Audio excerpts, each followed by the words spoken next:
তো দেখো এখন বাজছে 11টা 15। এই মাত্র চান করলাম, মানে একটুখানি আগে, মিনিট 15 আগে চান করলাম। চান করে জলখাবার খেলাম।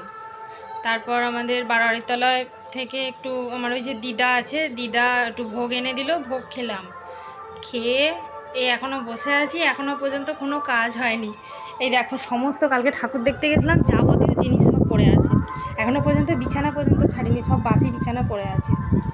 কোনো কাজই করতে ভাল লাগছে না, বসেই আছি। বিছানাটা ঝাড়বো বলে এসেছি, কিন্তু সেই বসেই আছি, ঝাড়া আর হয়নি। পুজো শেষ হয়ে গেল। আজকে দশমী। 1 মাস 2 মাস আগে থাকতে কেনাকাটা, জিনিস দেখানো, এ দোকান ও দোকান করে জিনিস কেনা, ঘর পরিষ্কার করা, ঘরের ঝুল ঝাড়া, 4 দিন হতে না হতেই সব শেষ। তাই ভাবছি সব কিছু শেষ। চলো টাটা।